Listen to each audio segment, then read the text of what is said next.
ओम शांति मंत्र हम पुनः बोलेंगे। उपनिषद की वाणी जितनी बार सुनी जाएगी उतनी बार बार शांति मंत्र करेंगे, ताकि शांति मंत्र की विचारधारा, उसकी भावना हमारे हृदय को स्पर्श कर जाए। मेरे पीछे बोलिए। ओम भद्रम कर्णेभिः शृणुयाम देवाः,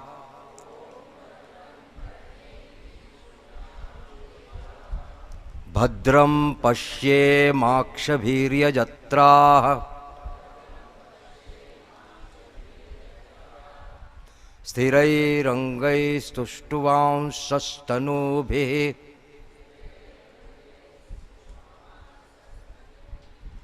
व्यशेम देवहितं यदायुः। स्वस्ति न इन्द्रो वृद्धश्रवाः, स्वस्ति नः पूषा विश्ववेदाः, स्वस्ति नस्तार्क्ष्यो अरिष्टनेमिः, स्वस्ति नो बृहस्पतिर्दधातु। ओम शांति शांति शांति।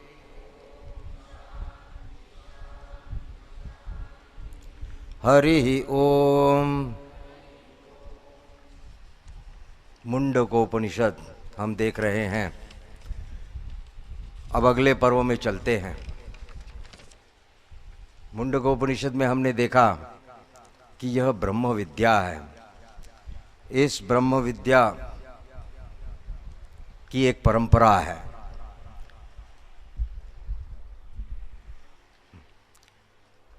यह परंपरा साक्षात जो सबसे पहले इस सृष्टि में उत्पन्न हुए ब्रह्मा, उन्हीं से आती है। क्यों? क्योंकि वे ही सबसे पहले सृष्टि में आए हैं और इसलिए वे ब्रह्म से पहली बार विच्युत हुए हैं, इसलिए उन्हें ही ब्रह्म विद्या मालूम है। उन्होंने इस परंपरा में अपने शिष्य, उनके शिष्य, इस तरह से करते हुए अब तक यह ब्रह्म विद्या अखंड भाव से मनुष्य समाज में उपलब्ध है। इसी ब्रह्म विद्या के बारे में पूछने के लिए ही महाशाल, अति निष्ठावान गृहस्थाश्रमी शौनक गुरु अंगिरस के पास उपस्थित होते हैं। कैसे आते हैं? विधिवत। पूरे मन में यह निष्ठा और श्रद्धा है कि अंगिरस ही मुझे मेरे मन में उठने वाली शंकाओं का निरसन कर सकते हैं, अंगिरस ही मुझे ठीक ठीक पथ दिखा सकते हैं। इसलिए वे अपनी निष्ठा दिखाने के लिए, प्रमाणित करने के लिए विधिवत आते हैं। अब उस ज़माने में विधिवत का अपना एक अर्थ हुआ करता था। गुरुकुल आदि जंगल में आश्रम बना कर के रहते थे और वहाँ पर वैदिक विधियों का अनुष्ठान किया जाता था, जिसके लिए लकड़ी की आवश्यकता होती थी, और वह भी साधारण लकड़ी नहीं, जो कि विशेष यज्ञ आदि में उपयोगी पड़े, ऐसी लकड़ी लगती थी। तो विधिवत मतलब शौनक वहाँ पर ठीक जो उनको उचित होगी वैसी ही समिधा, मतलब वैसी ही लकड़ी लेकर के उपस्थित होते हैं। हम जाते हैं भगवान के पास में अपनी निष्ठा और श्रद्धा जताने के लिए, तो जो उनको ठीक लगे, उनकी आवश्यकता है, वैसी ही वस्तु देनी चाहिए, ताकि उन्हें ऐसा लगे हाँ ये ठीक ठीक लाया। अगर वस्त्र देना है तो वो पहनने लायक होना चाहिए। अगर कुछ खाने की वस्तु देनी है तो वो खाने लायक होनी चाहिए। सड़े हुए केले नहीं, बासी मिठाई नहीं। इसे हम हमारे पद्धति से आजकल कहते हैं कि विधिवत। अपनी श्रद्धा जतानी है, बहुत ज़्यादा खर्चा करके दिखावा नहीं। लोग सोचते हैं सोने चांदी के बड़े बड़े थालों में सब कुछ करके ले जाएंगे, लेकिन वह विधिवत नहीं हो पाएगा, क्योंकि जिसको हम अर्पण कर रहे हैं उनकी तुष्टि होती है कि नहीं। महर्षि रमण महर्षि जी की एक घटना है, मैं आपको बताता हूँ। रमण महर्षि वहाँ बैठा करते थे उनके आश्रम में। तो एक बहुत ही धनी व्यक्ति 2-3 बड़ी बड़ी चांदी की थालियों में सोने की मोहरें भर करके और उसके ऊपर एक सुंदर सिल्क की चादर ढकी हुई उनके सेवकों के साथ प्रविष्ट करते हैं उस कमरे में। यह बड़ा हॉल है और आकर के वो सब थालियाँ 4-5 सजा के रखी जाती हैं और सेवक एक एक करके वो चादर हटाते हैं और लोगों जो बाकी भक्त बैठे हैं उनकी आंखें चौंधिया जाती हैं, इतनी सोने की मोहरें सब कुछ है करके। रमण महर्षि जी सिर्फ एक बार देखते हैं और फिर बाद में अपने इसमें मग्न हो जाते हैं। इसके बाद ही थोड़ी देर के बाद में और एक भक्त आते हैं, बेचारे साधारण हैं, वो अच्छे अच्छे उनको बाज़ार में मिले इसलिए 2 अच्छे सेब एप्पल खरीद के लाते हैं, देख करके अच्छी तरह से अच्छे हैं कि नहीं, और ला करके वो रमण महर्षि जी के सामने रखते हैं। रमण महर्षि देख करके जैसे उनकी आंखें बहुत चमक जाती हैं। उसके बाद वो क्या करते हैं, पहले व्यक्ति ने लाए हुए सोने की मुद्रा को उठा करके ऐसे मुंह में चबाते हैं, फिर बोलते रख देते हैं, वो खाने लायक नहीं है, ये खाया थोड़ी जा सकता है करके रख दी। उसके बाद वो सेब उठाते हैं और खाते हैं, वाह करके। अब वो धनी व्यक्ति के मन को मतलब दुख हो जाता है और वो कह भी देते हैं कि महाराज मैंने तो इतनी आस्था से ये सब कुछ लाया आपके लिए और आपको पसंद नहीं आया, और वह व्यक्ति तो केवल 2 सेब ले आया है जो तो 1-2 रुपए का उसका दाम है और उसको आप बहुत खुश हैं करके। रमण महर्षि सहसा बातें नहीं करते थे, चुपचाप बैठे रहते थे, लेकिन उस वक्त हंस करके वो कहने लगे तुम्हारे ये पता नहीं क्या जो है ना, इसे खाया नहीं जाता है लेकिन सेब खाने में बड़ा अच्छा है करके। तो मतलब जिसको हम अर्पण कर रहे हैं उसे भी तो पसंद आना चाहिए। यह हुआ विधिवत, ऐसी विधि करके जाना है, कुछ केवल मुझे अच्छा लगता है इसलिए लेके जाने से कोई अर्थ नहीं। तो ऐसे विधिवत शौनक उपस्थित होते हैं और फिर उनकी निष्ठा प्रमाणित करके जब वो प्रश्न करते हैं कि हे भगवान, हमें ऐसे मालूम हुआ है कि ऐसी कोई चीज़ है जिसको जानने से सब कुछ जाना जा सकता है, तो वो क्या है? उत्तर में गुरु अंगिरस उनको बताते हैं, देखो इस जगत में 2 विद्याएं हैं, एक को हम कहते हैं अपरा विद्या और एक को कहते हैं परा विद्या।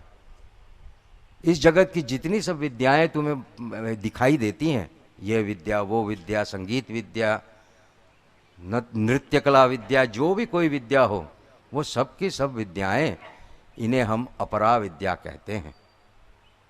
लेकिन एक दूसरी जो है परा विद्या, जिसके द्वारा अक्षर को जाना जाता है। ऐसी 2 विद्याओं का वर्णन करने के बाद फिर उस अक्षर का वर्णन करते हैं। वो आँखों से देखा नहीं जा सकता, उसे उसका कोई रंग नहीं, उसे किसी प्रकार से हम पकड़ नहीं सकते, ऐसा सब वर्णन करके कहा। लेकिन फिर भी वो है नित्यम, विभु है, सर्वगतम, सब जगह पर है और धीर व्यक्ति ही उसको पकड़ सकते हैं। और फिर ऐसा करके वर्णन करके बताया कि इस तरह से उस अक्षर ब्रह्म को जानने से तुम सब कुछ जान जाओगे, उसको तुम पकड़ लोगे। अब ऐसा सब सुनने के बाद शौनक शायद सोच में पड़ गए हों कि ये क्या कह दिया, जिसको पकड़ा नहीं जा सकता, देखा नहीं जा सकता, जिसके कोई हाथ पैर नहीं, आंखें नहीं, कुछ नहीं, तो कैसे हम पकड़ेंगे? और कह रहे हैं कि है, क्या करें? गुरु अंगिरस शौनक के इस मन में उठने वाले विचारों को पहचान लेते हैं और इसलिए जो उनको बात समझ में आए वहीं से उन्हें आगे बढ़ाते हैं। यह बात है, यही उत्तम गुरु का लक्षण है कि गुरु केवल अपनी बात ये रख कर के नहीं, तो बल्कि उसको वो पता लगना चाहिए कि ठीक ठीक कैसे है, तो वो जहाँ जिस सीढ़ी पे खड़ा है वहीं से उसे आगे लेके जाना चाहिए। रामकृष्ण वचनामृत में देखिए, ठाकुर बार बार मास्टर से भी यह प्रश्न करते हैं, मास्टर महाशय से, और बाकी भी कई भक्तों से वो करते हैं, तुम मुझे कैसे देखते हो? तुम्हें क्या लगता है कि मैं किस प्रकार का साधु हूँ या कैसा हूँ, कौन हूँ करके? अगर हमें उसकी ठीक धारणा मतलब बात अगर हम पकड़ ना सके तो हमें लगेगा कि श्री रामकृष्ण शायद अपनी स्तुति सुनना चाहते हैं। ऐसा नहीं है। श्री रामकृष्ण स्तुति सुनने के लिए उन्हें कोई आवश्यकता नहीं है।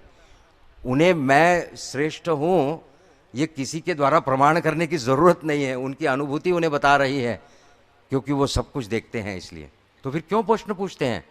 क्योंकि वे जानना चाहते हैं कि उपस्थित यह साधक, इसकी मन की पहुँच कहाँ तक गई है। जहाँ तक पहुँच गई है वहाँ से फिर उसे आगे कैसे लिया जा सकता है।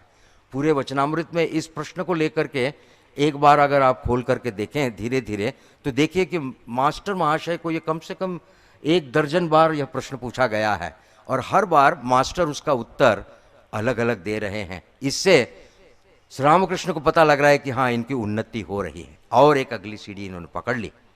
यह उत्तम गुरु का लक्षण है। ठीक उसी उत्तम गुरु की परंपरा में ही गुरु अंगिरस जानते हैं शौनक बड़े निष्ठावान हैं, लेकिन इनके जीवन में आज तक उन्होंने जो जो कुछ किया, शायद उनको ऐसा लग रहा है कि तो फिर अक्षर ब्रह्म को पकड़ने से सब कुछ जाना जा सकता है, तो फिर जो अब तक किया था वो क्या सब गलत था? Was it all false? नहीं। इसलिए देखिए अगला मंत्र शुरू होता है, अगली जगह का देखिए, पेज नंबर 2 पे है, मेरे साथ साथ बोलिए। तदेतत् सत्यम मंत्रेषु कर्माणि कवयो यानि अपश्यंस्तानि त्रेतायाम बहुधा संततानि तानि आचरथ नियतम सत्यकामा एष वह पंथाः सुकृतस्य लोके। इसलिए वो कह रहे हैं, शौनक को बता रहे हैं, देखो तुम जो कर रहे थे वो सत्य है, it is right. Swami ji उनके एक लेक्चर में कहते हैं, बहुत अद्भुत बात है, अगर हम अपने ही प्रतिदिन के जीवन में इसको पालन करें तो देखिए हमारे पब्लिक रिलेशन बहुत अच्छा हो जाएगा। हम उसको पालन नहीं करते इसलिए गड़बड़ हो जाती। ठीक यही भावना यहाँ पर है। स्वामी जी कहते हैं, never tell a man that you have done wrong. किसी को ऐसा नहीं कहना कि तुमने गलत किया है करके। Tell him that you have done good but you can do better. जो तुमने किया है वो अच्छा किया है, उससे भी अधिक अच्छा कर सकते हो। एक प्रोत्साहन देने की बात स्वामी जी बोलते हैं। ठीक उत्तम गुरु कभी किसी को निराश नहीं करते, उनको दुखित नहीं करते, उन्हें नीचा नहीं दिखाते, उन्हें खींचकर ऊपर ले जाते हैं। वाह, जो तुम कर रहे थे ना बहुत अच्छी बात, लेकिन इससे भी और अधिक आगे है, और कुछ सीखने चाहे चीज है। वैसे ही यहाँ पर अंगिरस शौनको को कह रहे हैं, तदेतत् सत्यम, वह भी सत्य है। क्या सत्य है? मंत्रेषु, जो मंत्रों में जो तुम वैदिक कर्मकांड करते हो उस कर्मों में और उन मंत्रों में वह भी सत्य है। ऐसा नहीं कि वो झूठ है तो इतने दिन जो मैं करते आया क्या सब गलत है? नहीं नहीं, वो बिल्कुल ठीक है, इट इज करेक्ट। उसकी आवश्यकता है। हमने बचपन में ABCD अ ब क सब सीखा और आज हम बड़े हो गए, सब कुछ जानते हैं, तो क्या हम ऐसा कहते हैं कि वो ABCD गलत था करके? नहीं, उसकी आवश्यकता थी। वह एक स्तर है, उस स्तर में उसकी आवश्यकता है। उसके बाद की अगली सीढ़ी पकड़ते पकड़ते आज हम छत तक आ गए, तो इसका मतलब यह नहीं कि पहली सीढ़ी को हम कहें कि वो बिल्कुल बेकार है। वैसी उसी पद्धति से कह रहे हैं, वो गलत नहीं है, वह भी ठीक है। तदेतत् सत्यम मंत्रेषु कर्माणि। और ये कौन कह रहे हैं? बोले कवयो हो, जो कवि हैं, दर्शी हैं, जिन्होंने ज्ञान प्राप्त किया है, अनुभव किया है, ऐसे लोग कहते हैं कि वह भी सत्य है। इसलिए स्वामी जी अद्भुत भाव से कहते हैं, no man travels from error to truth. कोई गलत से सत्य ठीक की तरफ को नहीं जाता। He travels from a lower truth to a higher truth. अद्भुत भावना है स्वामी जी की। वही चीज है, आदमी जिस स्तर में है उसके लिए वह स्तर बिल्कुल सत्य है। अब उससे भी अधिक बड़ा सत्य और है, उसको दिखाने के लिए उसे कहा जाता है यह भी सत्य है बेटा, लेकिन इसके बाद अगली सीढ़ी पकड़ो तो अगले इसमें भी सत्य दिखाई देगा। इसलिए उन्हें वो प्रोत्साहित करते हैं, तदेतत् सत्यम मंत्रेषु कर्माणि कवयो वदन्ति, मतलब कवि लोग बोलते हैं। यानी अपश्यंस, मतलब कवि लोगों ने जो देखा है, प्रत्यक्ष अनुभव किया है। कहाँ? त्रेतायाम, मतलब ऋक् साम यजु, तीन, त्रेता मतलब तीन वेदों में जो सब देखा है कवि लोगों ने, वो सब सत्य है। अभी इतना सब, इतने मंत्र, इतने कर्मकांड, वो सब क्या गलत हो सकता है? नहीं, क्योंकि वो भी अनुभूति से आया है। इसलिए इन सभी चीज़ों को लेकर के वेद कहा जाता है।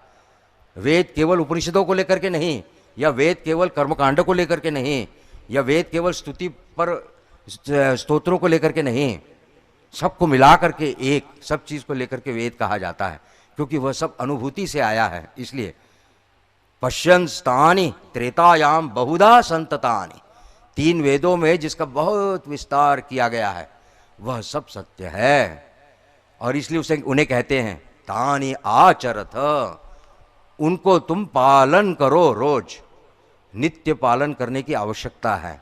क्योंकि नित्य निष्ठा से पालन करने से जीवन में एक अनुशासित निष्ठा निर्माण होती है। एक दिन किया, थोड़ा दिन किया, फिर छोड़ दिया, इससे अनुशासन नहीं आता। दो चार किताबें पढ़ी और एक इमोशनल ऐसा भावनात्मक कुछ हुआ तो वाह वाह करके हुआ, उसके बाद पता लगा सप्ताह भर के बाद में सब उत्साह टूट गया। ऐसा नहीं, निष्ठा चाहिए। इसलिए कहा जो कर रहे हो उसमें निष्ठा से करो। रोजमर्रा के काम अगर निष्ठा से करेंगे, अपने घर के ही काम, अपने ऑफिस के काम, अपने कोई भी कर्तव्य जो आपको दिया गया है, उसे जब आप निष्ठा से करेंगे, तभी आप आंखें बंद करके जब ठाकुर का चिंतन करेंगे, तो वही निष्ठा जो कर्म में है, वही निष्ठा तुम्हारे ध्यान में, जप में आएगी। अगर काम में हम क्या है, ठीक है कर देते हैं, ऐसा है, बेकार पड़ा है, तो फिर क्या है, वही भावना या वही एक जिसको हम कहते हैं कि हैबिट हो जाएगी, सबको ऐसे ही करना। तो ध्यान में बैठे हैं, वो भी ऐसे ठीक है, बोला है, बैठे हैं, दिखा तो रहे हैं लोगों को कि हम बहुत आंखें बंद करके बैठे हैं। अब वो बैठे हैं या सो रहे हैं पता नहीं। निष्ठा बहुत ज़रूरी है। इसलिए जो अपनी नित्य रोजमर्रा के ड्यूटियों को ठीक से कर सकता है, वही व्यक्ति बैठ करके ठीक ठीक ध्यान कर सकता है। हम सभी सोचते हैं ये ध्यान अलग और वो कर्म अलग। 2000 साल से पीछे भारतवर्ष में सबको यही सिखाया गया। अद्भुत भावना हो गई है, अमुक अमुक करने से अध्यात्म है और अमुक अमुक करने से व्यवहार है। अब लोग समझते हैं भाई मैं अगर बैठ जाऊं मंदिर में जाके जब ध्यान करूं तो फिर अध्यात्म कर रहा हूं, और बाकी घर के काम करने हो या ऑफिस के काम, अरे यार वो तो संसार में फंसा हुआ हूं। क्यों भाई? स्वामी जी इसी धारणा को तोड़ने आए थे। स्वामी जी और ठाकुर इसको जानते थे, संपूर्ण जीवन ही अध्यात्म है। व्यवहार क्या चीज है? मनुष्य के अंदर वह चैतन्य आत्मा है और उसकी अभिव्यक्ति उसे करनी है, उसके जीवन का उद्देश्य वही है। फिर वह रोजमर्रा के काम में भी उसी की अभिव्यक्ति कर रहा है, तो उसको वो अध्यात्म क्यों नहीं समझता? इसलिए स्वामी जी आए और उन्होंने क्या कर दिया, अध्यात्म और व्यवहार का यह जो भेदभाव था उसको तोड़ दिया। कहा सब कुछ अध्यात्म है, जो करोगे अध्यात्म है, निष्ठा से करो।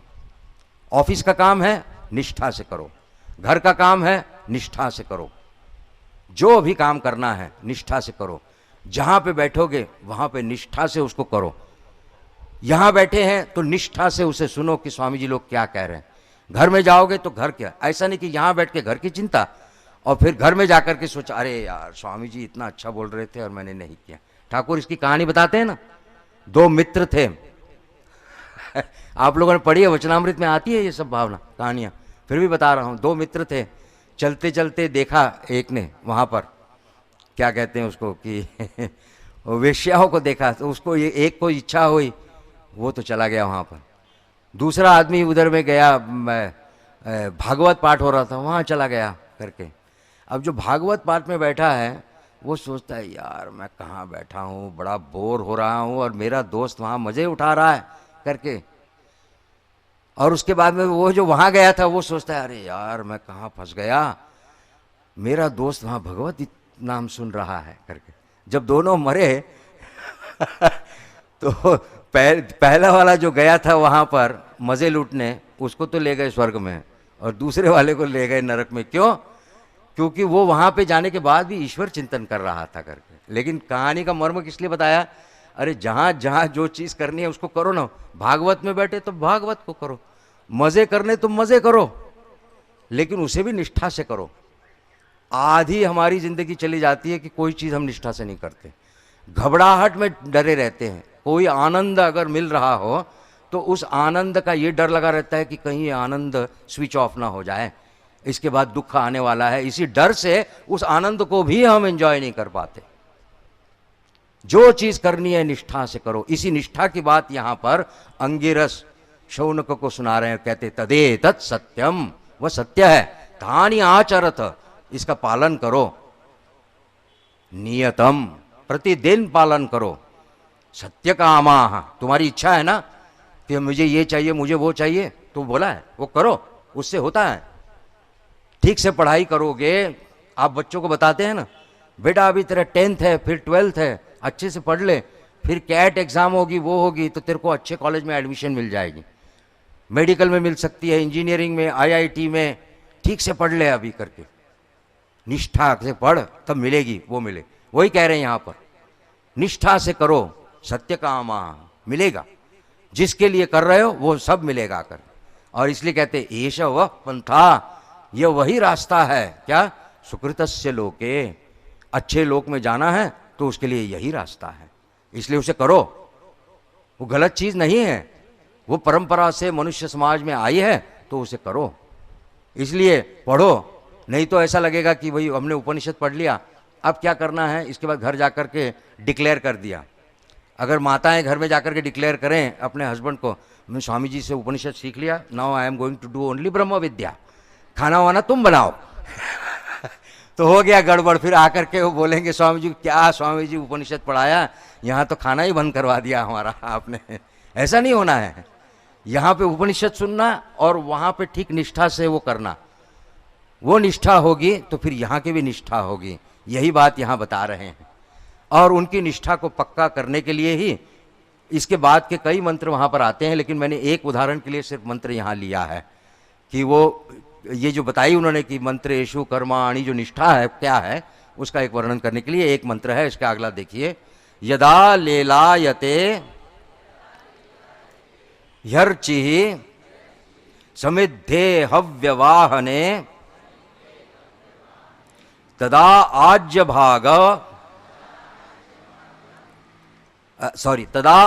भागौ अंतरेण आहुतिः प्रतिपादयेत।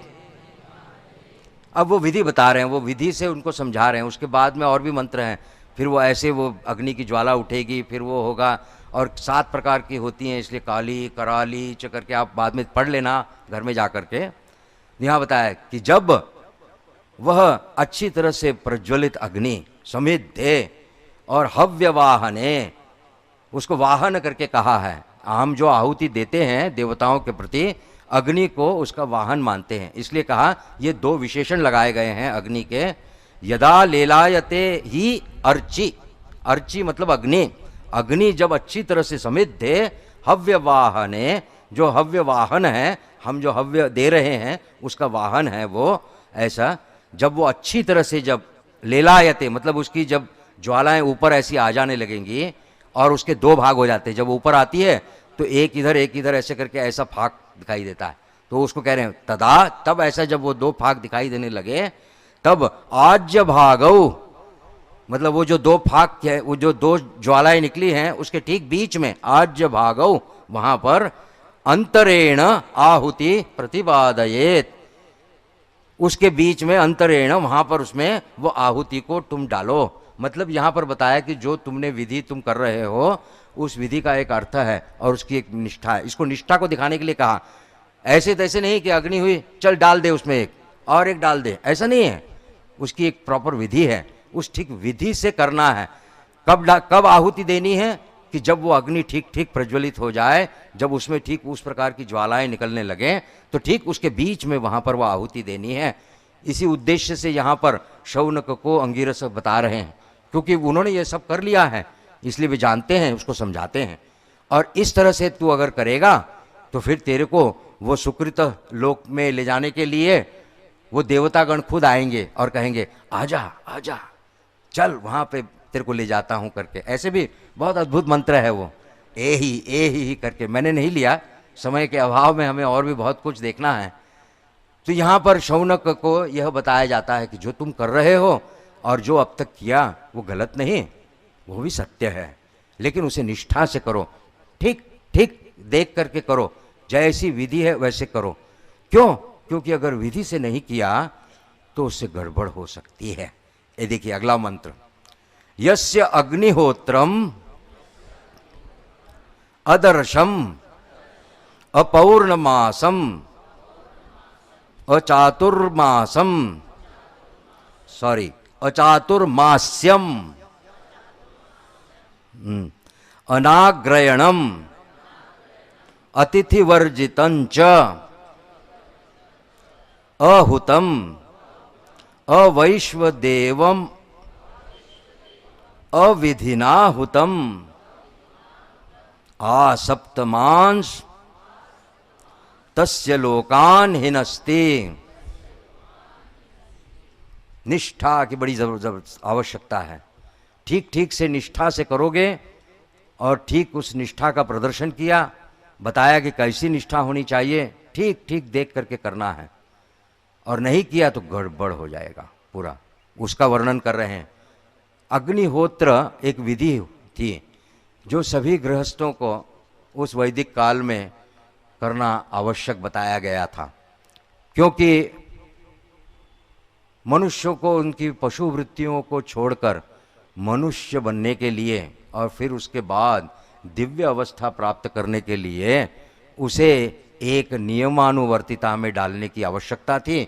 इसलिए इन ऋषियों ने साधारण व्यक्ति के लिए ऐसी सब विधियां बना करके अपने उनके हृदय की पशु वृत्तियों को त्याग करने का तरीका बताया। आज हम इतने सालों से ये सब करते करते अभी हम अच्छे मनुष्य बन गए हैं, लेकिन हमारे अंदर की पशु वृत्तियां हैं, क्योंकि हम जिसलिए जो नियमानुवर्तिता रखते हैं वह अपनी पशु भावनाओं को पीछे छोड़ जाते हैं। इसीलिए कहा कि इस तरह से नियम से ठीक से देख करके करो। और इस तरह से कुछ कुछ उन्होंने विधियां बताई। अग्निहोत्र उसमें एक विधि थी जो नित्य नियमित करनी पड़ती थी, और उसके साथ में अग्निहोत्र जैसे और भी बहुत सारी विधियां थी, उसी का यहाँ पर वर्णन है। शब्दों से घबराना नहीं। हम लोग कभी कभी सोचते हैं ये सब और बहुत से इसमें क्या हो जाता है, फिर वो चातुर्मास वाली विधि क्या है। याद रखिए कि ये हमारे लिए शब्द हैं। हम यहाँ पर किस लिए बैठे हैं? चातुर्मास की विधि के लिए नहीं बैठे, हम ब्रह्म विद्या क्या है वो जानने के लिए बैठे हैं। इसलिए चातुर्मास क्या होता है, फिर उसमें कितने पुरोहित लगते हैं, ये सब जानने की आवश्यकता नहीं है। ये केवल क्या बता रहे हैं उसका मर्म हमें जानना है। वो क्या बता रहे हैं? यस्य मतलब जिसका, अग्निहोत्र जो विधि है वो जब अदर्शम अपौर्णमासम करके अ करके उस जमाने में जितने सब ये थी उसका सबका वर्णन किया है। अमावस्या को अदर्श बोलते हैं, इसलिए अदर्शम, पौर्णमास उसको अपौर्णमासम, फिर इस तरह से वो सब नाम दिए हैं यहाँ पर। अनाग्रहणम, अतिथि वर्जितम, अहुतम, कुछ न देते हुए विधि की, अवैश्वदेवम, विश्व देवता को कुछ देना पड़ता है, मतलब पशु पक्षी जानवरों सबको देना पड़ता है, उनको विश्वदेव कहा। और अविधि ना, कोई विधि न रखते हुए कर लिया जाए ऐसा तो क्या होगा? ऐसे हुतम, ऐसा जो ऐसे आहुति देता है उसका बोलता है आसप्तमांश, मतलब उसके 7 पीढ़ियों तक हैं तस् लोकान हिनस्ति, उसके 7 पीढ़ियों तक उसके किसी ऊर्ध्वलोक में जाने का चांस नहीं है, खत्म हो गया। निष्ठा से करो तो मिलता है, यही बताने के लिए बताया। एक तो ये भावना है। दूसरी भावना क्या है? क्योंकि इसके बाद में जो आने वाले मंत्र हैं उससे हम समझते हैं कि एक और भी एक भावना है। देखिए गुरु की क्या अद्भुत प्रतिभा है। एक तरफ को वो उन्हें शौनक को प्रोत्साहित करते हुए ले जा रहे हैं और इसलिए कहते हैं तदेतत् सत्यम, यह मंत्र कर्म ये सब सत्य है करके, और फिर कहते हैं इसको निष्ठा से करो, ठीक ठीक करो। और फिर यह भी बताते हैं अगर ठीक ठीक नहीं करोगे तो उसके उल्टे परिणाम भी हो सकते हैं। अब दूसरी भावना इससे क्या बता रहे हैं, देखो इस जगत की जितनी सारी चीजें हैं जिसे हम कहते हैं कि कार्य कारण संपर्क में, कॉज एंड इफेक्ट रिलेशनशिप में इस जगत में सब कुछ होता है। इतनी पढ़ाई करो, इतने मार्क्स मिलेंगे तो ये एडमिशन मिल जाएगी, इतना अमुक करो, उतना अमुक करो, बॉस को तेल लगाओ तो प्रमोशन मिल जाएगा। ये सब हुआ कार्य कारण संपर्क में लगाया हुआ हमारा जीवन का एक चित्र हमें दिखाई देता है। वह सब तो कर सकते हैं, उसमें मिलता है, ठीक है ना, करो ना, कोई बात नहीं, वो गलत नहीं है, वो भी करो, जो करना है करो।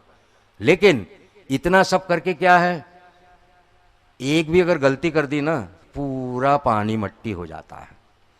ठाकुर उनके एक शिष्य को कहते हैं, देख निरंजन करके, वो निरंजन महाराज को बोल रहे थे, देख निरंजन, साधारण व्यक्ति का स्वभाव कैसा होता है जानते हो, तुम 99 बार अच्छा करो और एक अगर गलती कर दो तो वो तुम्हारे 99 बार अच्छे को भूल करके एक गलती को पकड़ करके तुमको टोकता रहेगा बार बार। लेकिन भगवान का कैसा है जानते हो, तुम 99 बार गलत करो लेकिन एक बार अगर ठीक करोगे तो भगवान तुम्हारे 99 बार की गलतियों को छोड़ करके जो अच्छा तुमने किया उसको पकड़ के तुमको ले जाएंगे। तो ऐसा है, वो बता रहे कि इस जगत में जितना सब कार्य तुम कर रहे हो, ये कर रहे हो, वो कर रहे हो, इसमें एक डेंजर सिग्नल है, साइड इफेक्ट। जैसे मेडिसिन में आता है ना, आजकल दवाई खाते तो बोलते इसका साइड इफेक्ट है। तो इसका साइड इफेक्ट क्या है, एक गलती करो गया, पूरा मट्टी हो गया, सब समास्तान ही नस्ती, वो सब चल गए, सब लोग का खत्म हो गए करके। और ये क्यों बता रहे हैं, क्योंकि वो बताना चाहते हैं, देख शौनक, ब्रह्म विद्या को पकड़, इसका कोई साइड इफेक्ट नहीं है।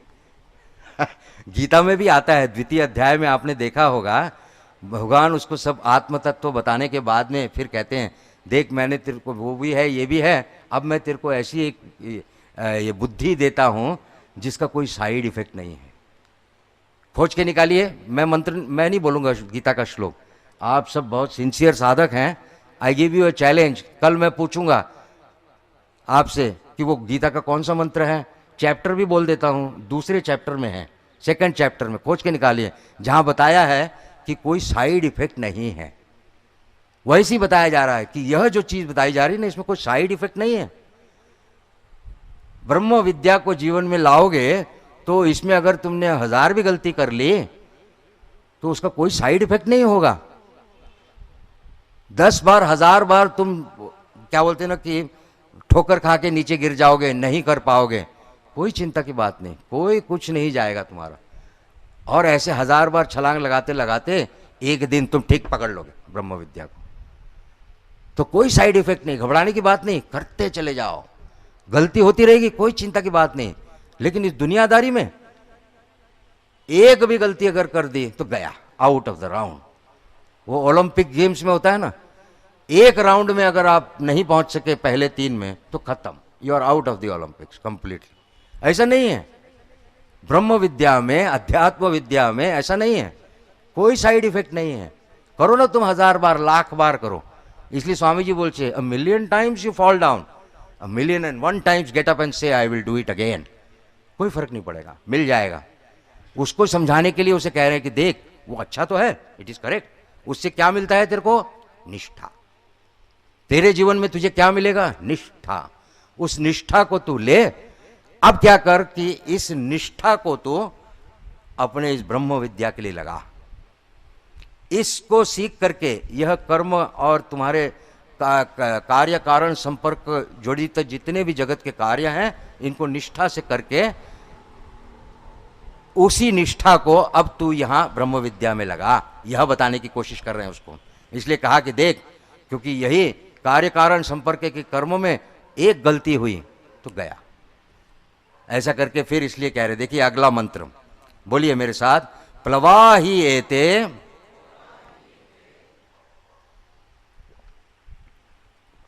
अदृढ़ा यज्ञ रूपा अष्टादशोक्तम अवरम येषु कर्म एतत् श्रेयो ये अभिनंदन्ति मूढ़ा जरा मृत्युम ते पुनरेवापि अन्ते।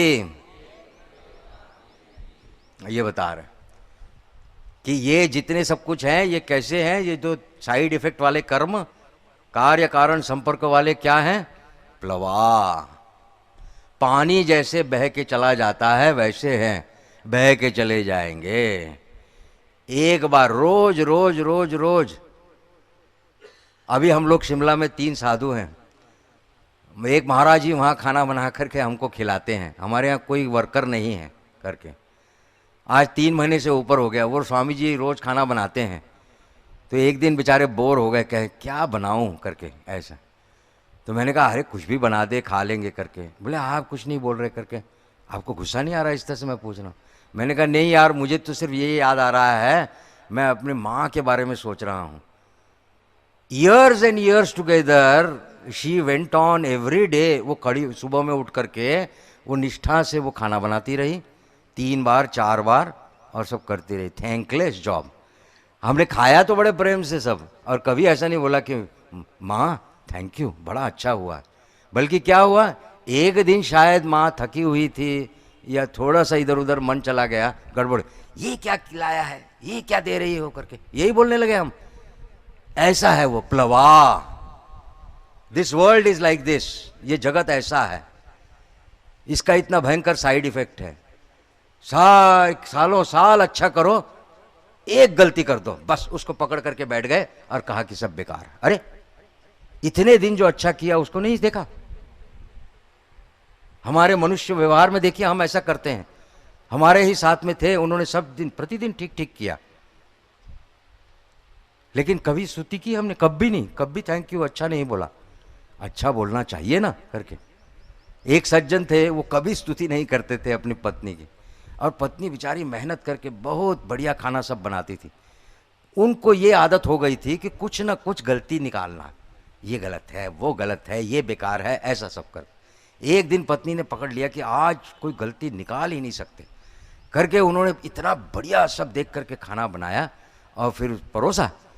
अब पति महाशय बैठे खाना खाने के लिए, सिर्फ हूँ करते गए करके। तो काफ़ी देर हो गई खाते खाते, 3/4 तो खाना हो गया। तो उसने डर से पूछा क्यों, कैसा है करके। तो पति महाशय क्या कहते हैं, देखिए आदत हो गई ना इसलिए, क्या कहते हैं, अरे जरा सा नमक ज़्यादा हो जाता ना तो पूरा मट्टी हो जाता। वो ऐसा नहीं कहते कि बहुत अच्छा खाना बनाया, ये कह ही नहीं सकते यार, क्या करेंगे। बोले जरा सा नमक अगर ज़्यादा पड़ जाता ना तो पूरा मट्टी हो जाता। अरे वो इतने मेहनत से बना के खिला रहे, तो थोड़ा थैंक यू बोलो, बोलो स्तुति करो। वो नहीं कर रहे, बोले ये दुनियादारी। ये बता रहे हैं यहाँ पर, शौनक को समझा रहे हैं कि देख शौनक, तूने जो कुछ किया दैट इज गुड, लेकिन उससे बेटर तू कर सकता है। क्यों, क्योंकि जो कुछ किया वो तो अच्छा तो है, लेकिन उसका एक साइड इफेक्ट है, ये प्रॉब्लम है। देख जरा सी गलती करेगा ना तो पूरा सब मट्टी हो जाएगा। ऐसा सब बताकर इसलिए कह रहे प्लवा ही एते, ये सब जो है ये सब प्लवा एक नदी की तरह से बहते हुए चले जा रहे हैं। हम कितना भी करें ना तो भी कोई उसकी वैल्यू नहीं देता हमको करके। क्या चीज़ें हैं ये, यज्ञ रूपा। ये सब यज्ञ करते हो, ये सब यज्ञ रूपा। और वो यज्ञ कैसा है, अष्टादश मतलब 18 लोगों के साथ में जो बनाया जाता है वो, ये सब है। डोंट आस्क मी, ये मत पूछना कि वो स्वामी जी फिर वो 18 लोग कौन से हैं। याद रखिए, हमको नहीं देखना कि 18 लोगों से क्या लेना है। हम यहाँ पर ब्रह्म विद्या सीखने आए हैं। यज्ञ में 18 लोग कौन होते हैं ये सीखने के लिए नहीं आए हैं। यही गड़बड़ हो जाती है, हम मंत्र पढ़ने बैठते हैं और जिसकी आवश्यकता नहीं उसी के ऊपर चढ़चढ़ी बनाते हैं, खिचड़ी बनाते हैं। वो नहीं, ब्रह्म विद्या है ये, ब्रह्म का चिंतन करना है, छोटी छोटी चीज़ों को लेकर के वहाँ अटकना नहीं है। तो कहा ऐसा ये यज्ञ रूपा अष्टादश, जिसमें वो 18 पुरोहित बैठ करके यज्ञ करते हैं, वो मतलब येषु कर्म, ऐसा जो कर्म है जिसमें वो कर्म है। और इतना ही नहीं, फिर कहते हैं एते मतलब एतत् श्रेयः, ये अभिनंदन्ति, और यही बिल्कुल श्रेयस्कर है, यही सब अच्छा है, ऐसा जो लोग बोलते हैं वो कौन कैसे हैं, मूढ़ा। वो मूढ़ है क्योंकि उन्होंने और दूसरा देखा ही नहीं जिंदगी में। होगा ही, अगर आपने देखा ही नहीं तो फिर उनका आपको क्या मालूम, तो आप मूढ़ ही हैं करके। ठाकुर इसकी कहानी सुनाते हैं। ठाकुर के वचनामृत में और उनकी कहानियां समस्त पूरी वेदांत से भरी हुई। देखिए मैं आपको बताता हूँ ठाकुर की कहानी, अब आपको पता लगेगा कैसे बता रहे हैं करके। बोले जमींदार बाबू के घर में भोज का आयोजन हुआ और उन्होंने सब गांव के सभी उनके जमींदारी में जितने भी किसान थे, जो भी फैमिली, सबको बुलाया। अब स्वाभाविक है कि गांव वाले सब बाहर बैठे थे पंगत में और बड़े बड़े बाबुओं के बड़े बड़े दोस्त सब अमीर लोग अंदर में बैठे थे। अब जमींदार बाबू ने बहुत अच्छी अच्छी व्यवस्था की थी, उन्होंने बहुत अच्छे अच्छे पदार्थ बनाए थे। एक पदार्थ यहाँ बाहर भी जब परोसने के लिए आया गया, अब ये किसानों ने बेचारों ने कभी देखा ही नहीं था कि ये क्या है करके, तो घबरा गए। पहले बोला कि अरे ले लो, नहीं नहीं नहीं, क्योंकि जानते नहीं है ना, पता नहीं है, इसलिए कहा नहीं नहीं नहीं नहीं, ये खाने वाली चीज़ नहीं है। क्योंकि जो खाते हैं वो समझते हैं कि यही ठीक है, बस एतत् श्रेयः ये अभिनंदन्ति मूढ़ा, क्योंकि वो समझते हैं यही ठीक है, जो हम जानते हैं यही करते हो, इसके बाद दूसरा कभी देखा नहीं। तो परोसने वाला उसको किसान को कहता है अरे खा ले, बहुत अद्भुत चीज़ है। अब वो पहला वाला किसान जरा थोड़ा सा बुद्धिमान था, वो क्या करता है, ठाकुर कहानी बताते हैं, वो पूछता है बाबू लोग क्या कर रहे हैं, तो वो उत्तर उसको मिलता है बाबू तो सब बढ़िया से खा रहे हैं। अच्छा तो दे दो खा ले। अब ठाकुर ये कहानी बता के क्या बता रहे हैं कि जिसके बारे में हमारे पास कोई ज्ञान नहीं, जिसको कभी देखा नहीं जाना नहीं, उसको छोड़ नहीं देना, बल्कि ऐसा पूछ करके कि ये चक्कर क्या है, ये क्या है, और फिर पूछना कि विद्वान लोग क्या कर रहे हैं, अच्छा ऐसा कर रहे हैं, फिर बोलना हाँ ठीक है मैं भी करता हूं। ठाकुर इस कहानी से ये बता रहे हैं। ठीक वैसे ही ऐसे जो लोग समझते हैं कि हमने जो रोजमर्रा किया वही सब ठीक है, एतत् श्रेयः ये अभिनंदन्ति, जो ऐसा मानते हैं कि ऐसा कि यही ठीक है, वो कौन है, मूढ़ा। और उनको क्या होता है, जरा मृत्युम ते पुनः एव अपि यन्ति, वो बार बार फिर जन्म मरण जन्म मरण जन्म मरण इसमें ही आते हैं करके। हमारे ब्रह्मचारी भाइयों में बेचारे एक ब्रह्मचारी थे, बंगाल के गांव से आए थे, उनको वो अद्भुत, मैं एक उदाहरण के लिए बता रहा हूं आपको, उनको वो इडली फर्स्ट क्लास बनी हुई थी, बहुत सुंदर नरम, उसके साथ चटनी और सांबार दिया गया। अब इन्होंने कभी खाया नहीं था, उनका दोष नहीं है, बेचारों ने खाया ही नहीं कभी, तो ये क्या नाश्ते में कोई, तो उनसे पूछा गया फिर क्या खाएंगे महाराज आप करके, मूढ़ी आछे पूछता है मुरमुरे है करके। तो दूसरे वो महंत महाराज वहाँ आए थे पंगत में, वो बोले बेटा मूढ़ी तो तूने इतने साल खा ली, इसको खा के देख, ये अमृत है, खा के तो देख एक बार। अच्छा महाराज अभी तो कभी खाया नहीं, बोले खा के तो देख, जब खाया तो फिर बोला हाँ बहुत बढ़िया है, उसके बाद से मूढ़ी खाना बंद कर दिया उसने। तो हमारी भी ऐसी अवस्था है, रोजमर्रा जो करते हैं वो सोचते हैं यही ठीक है, ऐसा नहीं, इससे भी और भी कुछ है, और उसको दिखाने के लिए यहाँ पर अंगिरस शौनको को कहते हैं देखो ये सब इस जगत के ये सब ऐसा है जिसकी इतनी साइड इफेक्ट है, कितनी भी करते रहोगे ना तो फिर भी उसको क्या होगा, धक्का खाओगे। लेकिन ऐसे भी दुनिया में दारी लोग हैं कि जो क्या कहेंगे तुझे कि नहीं नहीं हम जो कर रहे हैं वो बिल्कुल ठीक कर रहे हैं, लेकिन याद रखना वही सब मूड है, और क्या होगा, कुछ नहीं, कोई बहुत ज़्यादा खराब नहीं होगा, फिर से जन्म मरण चक्कर करना पड़ेगा। और अगर तेरे को निकलना है बाहर तो उसकी बात की बात क्या है उसको सुन ले, उसको जान ले करके। और ये जो अपने आप को बहुत विद्वान मानते हैं वो समझते हैं हम सब जानते हैं, हम सब समझ गए करके, उनके बारे में वर्णन है। ये कठोपनिषद में भी यह मंत्र आता है, देखिए अविद्यायाम अंतरे वर्तमानाः स्वयं धीरा पंडितम मन्यमानाः जंघन्यमानाः परियन्ति मूढ़ा अंधे नैव नीयमाना यथांधाः। वे खुद अविद्या में पड़े हुए हैं लेकिन स्वयं धीरा पंडितम मन्यमाना, और अपने आप को बहुत धीर और पंडित समझते हैं ये लोग, क्योंकि इन्होंने कुछ देखा ही नहीं, इन्होंने मूड़ी छोड़ के कुछ देखा ही नहीं, तो वो क्या जानते हैं कि दुनिया में और क्या क्या है। उन ब्रह्मचारी को बाद में और एक को बोला गया, अरे पिज्जा कभी खाया है? ओटा की व्यापार हवा, अरे खा के तो देख एक बार। उससे जानते ही नहीं, देखने की दृष्टि इतनी छोटी सी है, इससे बाहर नहीं जाता। नई चीजें कितनी है दुनिया में, उसको देख, इसके बाद भी और भी कुछ है, देख, नहीं देखता। लेकिन कहता है कि हम सब जानते हैं। इसलिए कहा जो अविद्या में खुद पड़े हुए हैं, अविद्यायाम अंतरे वर्तमाना, अविद्या में पड़े हुए हैं, और उसके बाद भी कहते हैं स्वयं धीरा, मैं धीर हूं, पंडितम मन्यमाना, मैं अपने आप को पंडित समझता हूं। बोले उनकी कैसी अवस्था है, वो टलमल कर रहे, जंगन्यमाना। कैसे? बोले अंधा आदमी जैसे दूसरे अंधों को ले जाता है वैसे हो रहा है। बोले अब अंधा रास्ता दिखाएगा क्या दूसरे अंधों को? वो भी गड्ढे में गिरेगा, सबको लेके गड्ढे में गिरेगा। बोले यही हो रहा है। इसलिए शौनक, तू उनकी बातों में नहीं जाना, तू अक्षर ब्रह्म की तरफ को हाथ बढ़ा। इसलिए देखिए उसके बाद में वाला मंत्र है, पकड़िए, तपश्रद्धे ये ही उपवसंति अरण्ये। मैं तोड़ के करता हूं, जरा लंबा करने से गड़बड़ हो रही है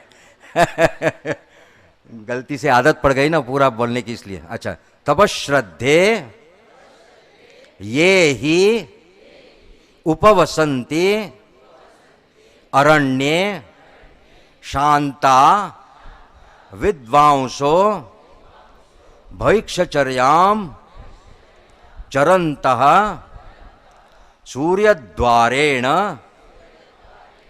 ते विरजाः प्रयान्ति यत्रामृतः स पुरुषो ही अव्ययात्मा। हाँ, ले देख शौनक, वो सब तो ठीक है तूने किया, लेकिन जो तू कर रहा था उससे तुझे क्या लेना है? निष्ठा। वो निष्ठा ही आवश्यक है तेरे लिए। और इस ब्रह्म विद्या में लगा तो तेरे को सब कुछ मालूम हो जाएगा। 10 जगह हाथ मारने की जरूरत नहीं, एक जगह पे हाथ लगा, बस तेरे जीवन सफल हो जाएगा। इसलिए, लेकिन अब तेरे को लोग क्या बताते हैं? अरे हम जो कर रहे हैं वही ठीक कर रहे हैं, वे तो खुद अंधे हैं, वो क्या रास्ता तेरे को दिखाएंगे? तो तेरे को कौन रास्ता दिखाएगा? तो उस जो रास्ता दिखाने वाला है उसका यहां पर वर्णन किया गया है। ये याद रखिए, यहां पर ये जो मंत्र है ये बता रहा है कि ऐसा व्यक्ति ही तुम्हें रास्ता दिखा सकता है। वो कैसे बताए? जिसकी, ये मतलब जिसके द्वारा तपश्रद्धा, जिसकी तप और श्रद्धा है। और क्या? उपवसंती अरण्य, वो अरण्य में रहता है, शांता, शांत है, मतलब उसकी सब इच्छा आकांक्षाएं समाप्त हो गई हैं, ऐसे शांत। विद्वांसः, वो विद्वान है। और क्या? भैक्षचर्याम चरन्तः, वो केवल भिक्षा से रहता है। क्या मतलब? उसको वो सब कॉज एंड इफेक्ट, कार्य कारण में चक्कर में जाने की जरूरत नहीं है, वो केवल भगवान के इसमें अवलंबित होकर के रहता है। ऐसा मत समझिए कि आप भी सब गेरुआधारी होकर के कमंडलू लेकर के हो जाने से आप भी विद्वान हो जाएंगे। नहीं नहीं नहीं, ड्रेस पहनने से कोई साधु नहीं बनता। साधु वृत्ति है, मन की भावना है, उस भावना को देखना है। यहाँ पर गृहस्थ आश्रम में भी ऐसे ऐसे लोग दिखाई देते हैं जो ईश्वर के ऊपर संपूर्ण निर्भर होकर के रहते हैं। वे उस सन्यासी की तरह से ही हैं, वैसे ही हैं, उनके पास जाओ। देखिए, हमने देखा था, आपको याद होगा पिछले साल जब हम तैत्रीय उपनिषद कर रहे थे, वहां पर आचार्य शिष्य को अपने क्या बताते हैं कि अब तुम्हारी विद्या अध्ययन समाप्त हुआ, जब तुम जाओगे समाज में और तुम्हें अगर कोई प्रश्न होगा तो तुम क्या करोगे? तुम्हारे ही आसपास में जो अच्छे लोग हैं, जो विद्वान हैं, जिन्होंने निष्ठा से अपने सब कामों को किया है, उनसे वे जैसा करते हैं वैसा तुम करना। ठीक बताया। तो ऐसे लोगों के बारे में बताया जा रहा। वैसे भी होते हैं। भिक्षाचर्य मतलब केवल भिक्षा का पात्र ले जाने से, वो तो भिखारी भी बैठा है रास्ते पर, वो भी तो भिक्षा ही मांगता है। लेकिन भिखारी को क्या हम बोलते हैं कि वो ज्ञानी है? कभी नहीं। भिक्षा का अर्थ क्या है? मूल अर्थ होता है भिक्षा का ईश्वर निर्भरता। सन्यासी भिक्षा क्यों करता है? उस विधि से वह अपनी ईश्वर निर्भरता को जैसे प्रतिदिन जांच लेता है कि क्या मैं ईश्वर पर निर्भर हूं। हमारे ही एक स्वामी जी, बड़े स्वामी जी हमको बता रहे थे, सीनियर स्वामी रंगनाथानंद जी महाराज बोल रहे थे वो कहते हैं साधुओं को ऐसा लगता है कि बाहर जाकर के भिक्षा करके, माधुकरी भिक्षा या छत्र में, ये ऋषिकेश में रहने से ही मैं सन्यासी बन गया, लेकिन आश्रम में रहते हुए दे फॉरगेट, महाराज बोलते हैं दे फॉरगेट कि आश्रम की पंगत में जो मिलेगा वह भी भिक्षा है। ईश्वर जो देंगे वो खाना है, तो वो भी भिक्षा हो जाएगी। मतलब भिक्षा का भाव रखना है। कैसी भिक्षा? मतलब ईश्वर पर निर्भरता। जो मिलेगा, जो परोसा जाएगा, जो मिलेगा उसे स्वीकार करना है हंसते खेलते, वही भिक्षा है। केवल कटोरा लेकर के लोगों के सामने हाथ पसारने से वो तो भिखारी होगा, वो भिखारी नहीं है। भिखारी की बात थोड़ी की जा रही है यहाँ पर ईश्वर निर्भरता की बात की जा रही है। इसलिए कहा कि ऐसे जो व्यक्ति जो तप करते हैं, जिनके मन में श्रद्धा है, उपवसंती अरण्य, मतलब जंगल में ही जाने की बात नहीं कह रहे हैं। अरण्य का मतलब होता है जो बहुत लोक चर्चा में, जिसको कहते हैं पर निंदा पर चर्चा में अपना सब समय निकाल, हम बोलते हैं ना अड्डा मारने गए हैं। वो चौक में बैठ करके क्या बकर बकर बकर बकर बकर बकर, क्या हुआ, आम आदमी पार्टी ने क्या किया, बीजेपी ने क्या किया, फिर राहुल गांधी क्या करता है, ये क्या कर रहा है, वो क्या, अरे दुनियादारी ये सब नहीं। बैठ करके कुछ हायर थॉट्स करो। अब जो हायर थॉट्स, ऊपर वाले कुछ अच्छी बातें सोचता है, उस आदमी को थोड़ा सा निर्जन में जाना पड़ता है ना, उसी की बात की जा रही है। उपवसंती अरण्य मतलब जो इस तरह से निर्जन को लेकर के अपने मन को बेकार की बातों में न डाल करके ईश्वर चिंतन में लगाता है, ऐसा जो व्यक्ति है वह शांत है, विद्वान है, ईश्वर पर निर्भर है। इस तरह से चलने वाला वह व्यक्ति सूर्य द्वारेण, ये वो मार्ग बताए गए हैं, एक चंद्र द्वार, एक सूर्य द्वार, तो वो सूर्य द्वारेण ते विरजा प्रयांति, वे विरज हो जाते, विरज, उनका सब मल गलतियां सब जैसे धुल जाती हैं। रज मतलब गलतियां, वो सब धुल जाती, विरज विगत रज, वो हो जाता है। और यत्र अमृत स पुरुषः, विरज हो जाने के बाद में उसको फिर वह अमृत पुरुष दिखाई देता है, वहां पर वो जान पाता है। ऐसा जो व्यक्ति है जहां पर वो अव्यय आत्मा है, उसको जो जान पाता है, ऐसा जो व्यक्ति है उसके पास में जाके ब्रह्म विद्या बोलो। ये अगले मंत्र में देखिए यहां पर आ रहा है। देखिए मंत्र देखिए, परीक्ष्य लोकान, एक मिनट में जरा पानी पी लूं, गला सूख रहा है।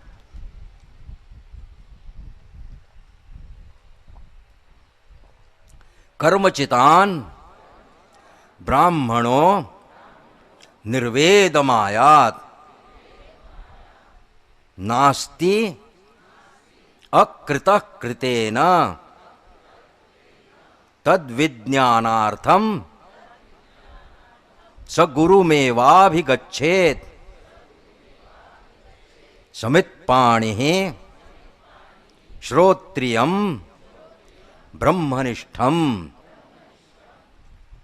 ब्रह्म विद्या जाननी है तो फिर जाना पड़ेगा ऐसे उस श्रोत्रिय ब्रह्मनिष्ठ के पास जाना पड़ेगा, गुरु के पास।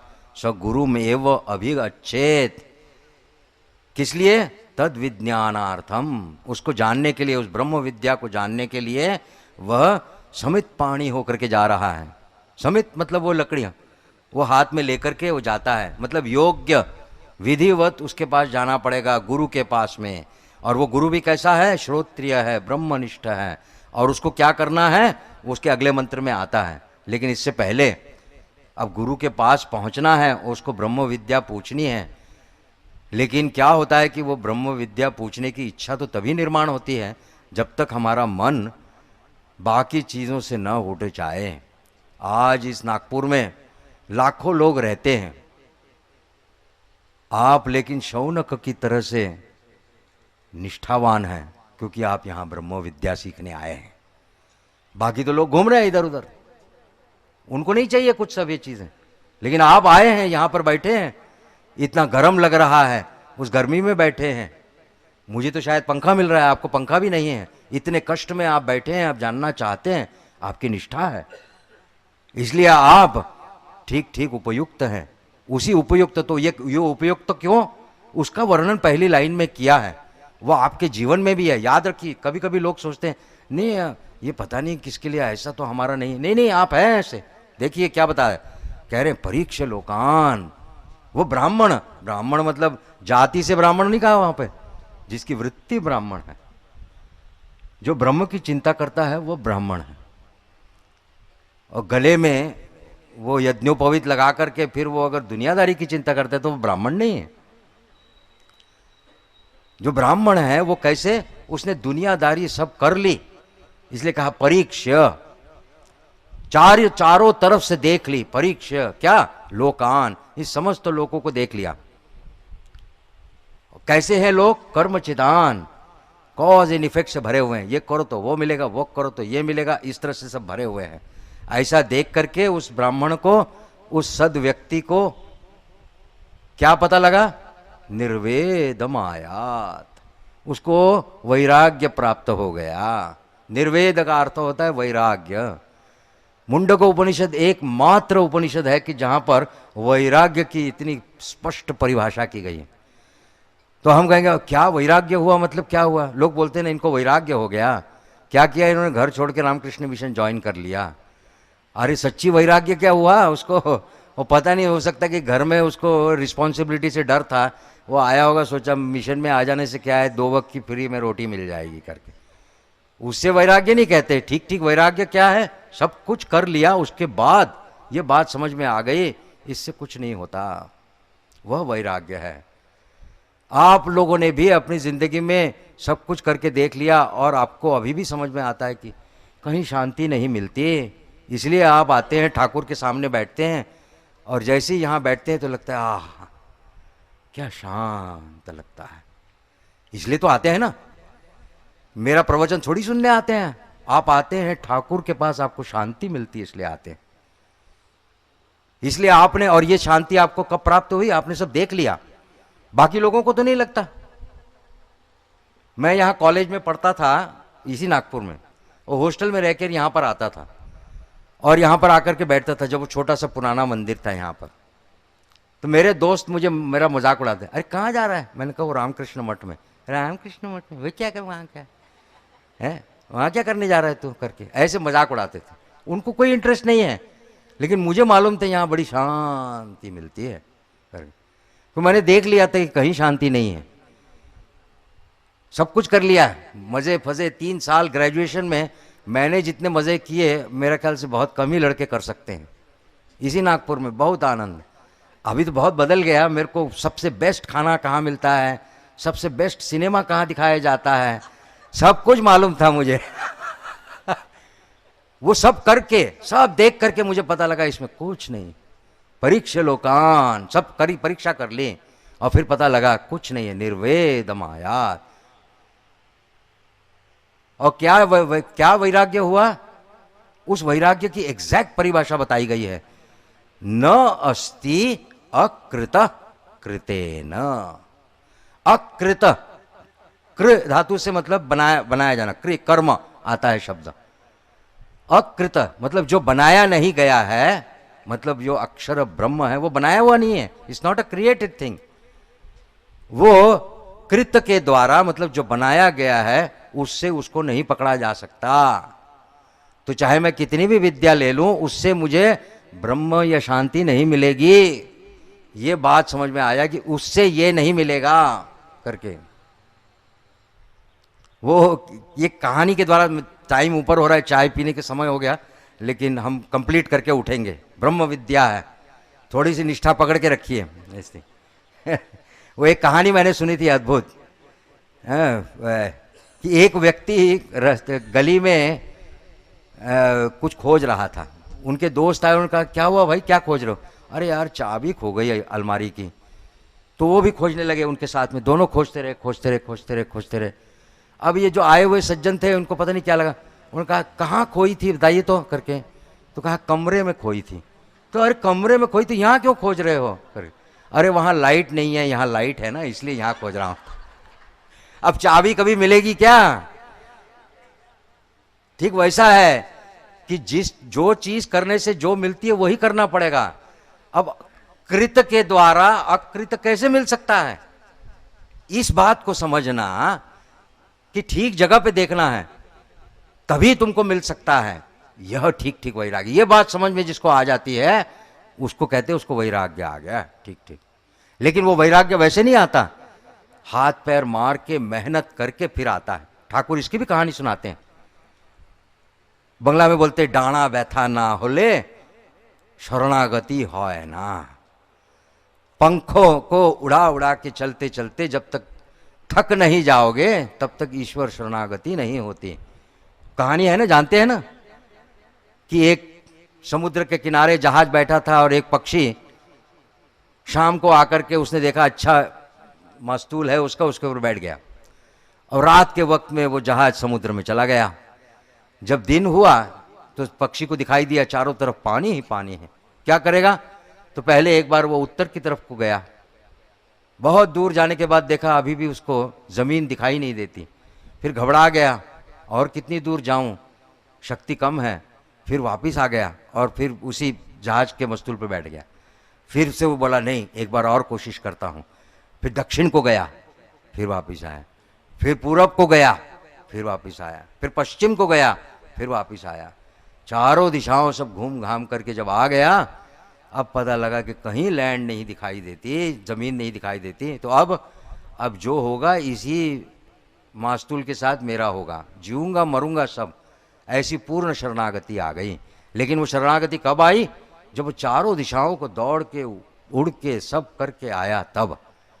इसलिए वैराग्य तब आता है परीक्ष लोकान, चारों तरफ की सब चीजों को अच्छी तरह से करने के बाद में तभी। ठाकुर कहते हैं भोग खत्म नहीं होने से योग नहीं होता। कोई चिंता की बात नहीं। आपको लगता है ना ये आनंद करने में अच्छा है, कर लो, फिर क्या है, वो तो स्टैंडर्ड है। कोई चीज टिकती नहीं और सबके साइड इफेक्ट हैं, तो कुछ दिन के बाद साइड इफेक्ट के बाद मालूम पड़ेगा यार इसमें कुछ नहीं है करके। और ऐसे जब पक्का मालूम पड़ेगा तो फिर वापिस आप जाएंगे। और इसी की एक कहानी इसी मुंडको उपनिषद में आती है, आगे हम पढ़ेंगे, देखेंगे कल परसों में। अद्भुत उपमा देकर के, पक्षी की उपमा देकर के इसी उपनिषद में बताई गई है, वो देखेंगे हम वहाँ। तो इस तरह से परीक्ष लोकान ऐसा करके जब वो उसको आता है कि उसको वैराग्य हो जाता है कि नहीं नहीं ये सब तो करके देख लिया, अब अक्षर ब्रह्म को ही पकड़ने से मेरे जीवन का ठीक होगा, नहीं तो कुछ नहीं होगा।